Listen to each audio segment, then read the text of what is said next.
ಅವರ ಪರವಾಗಿ ನಾವು ಕಾಂಗ್ರೆಸ್ನವರು ಹೋರಾಟ ಮಾಡಿ ಒಂದು ದೊಡ್ಡ ಒಂದು ರೀತಿಯಲ್ಲಿ ನಿನ್ನೆ ಗೆಲ್ಲಲೇಬೇಕಂತ ಹೇಳಿ ಒಂದು ದೊಡ್ಡ ಹೋರಾಟ ಮಾಡಿದ್ವಿ. ಟಿವಿ ಇರ್ಬೋದು, ಮುದ್ರಣ ಮಾಧ್ಯಮ ಇರ್ಬೋದು, ಛಾಯಾಗ್ರಹಣ ಇರ್ಬೋದು, ಮಾಧ್ಯಮದ ಸ್ನೇಹಿತರ ಸಹಕಾರ ಅಪಾರವಾಗಿ ನಮಗೆ ಸಿಕ್ಕಿದೆ. ಅದಕ್ಕಾಗಿ ಮಾಧ್ಯಮದವರಿಗೆ ಮೊಟ್ಟ ನಾನು ಅಭಿನಂದನೆಗಳನ್ನು, ಕೃತಜ್ಞತೆಗಳನ್ನು, ಧನ್ಯವಾದಗಳನ್ನು ಅರ್ಪಿಸ್ತಿದ್ದೇನೆ.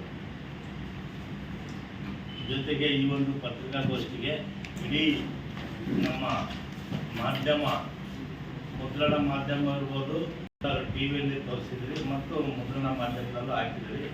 ಅದಕ್ಕಾಗಿ ಅಭಿನಂದಿಸ್ತೇನೆ.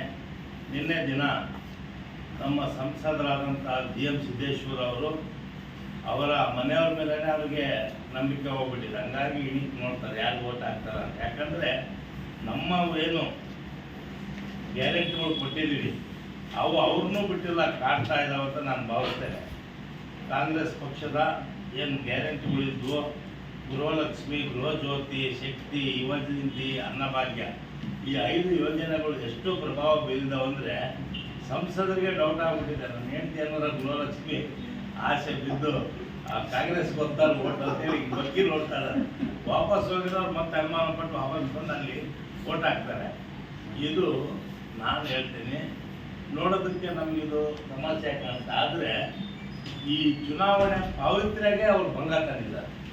ಪಾವಿತ್ರ್ಯತೆ ಇರ್ತದೆ, ಏನೇ ಒಂದು ಇದು ಮಾಡಿ ಸ್ಯಾಂಟಿಟಿ ಇರ್ತದೆ. ಇವತ್ತು ಪ್ರಜಾಪ್ರತಿನಿಧಿ ಕಾಯ್ದೆ 1950, 1961 ಅದರಲ್ಲಿ ಆರ್ಟಿಕಲ್ 49, 94 ಹೇಳ್ತಾರೆ, ಒಬ್ಬರು ಮತದಾನನ ಗೌಪ್ಯವಾಗಿಡಬೇಕು. ಗೌಪ್ಯ ಮತದಾನ ಯಾವುದೇ ಕಾರಣಕ್ಕೂ ಇನ್ನೊಬ್ಬರು ಅದನ್ನು ರಹಸ್ಯ ಇದು ಮಾಡ್ಬೇಕಂತ ಹೇಳ್ತಾರೆ.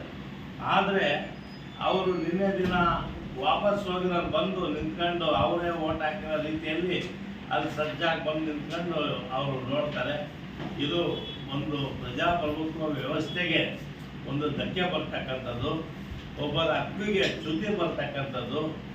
ವೈಯಕ್ತಿಕ ಹಕ್ಕು ಮತದಾನ ಮಾಡೋದು, ಅದು ರಹಸ್ಯ ಕಾಪಾಡಬೇಕು, ಗೌಪ್ಯತೆ ಕಾಪಾಡಬೇಕು, ಅದು ಪ್ರತಿಯೊಬ್ಬರ ಕರ್ತವ್ಯ.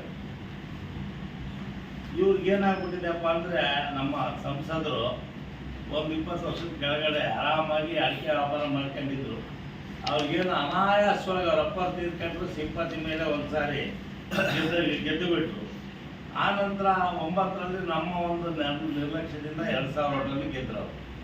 ಆ ನಂತರ ನಡೆದಂಥ 2 ಚುನಾವಣೆಗಳಲ್ಲೂ ಮೋದಿ ಮುಖ ತೋರಿಸಿ, ಮೋದಿನ ಮೇಲೆ ತೋರಿಸಿ ಅವರು ಗೆದ್ದರು.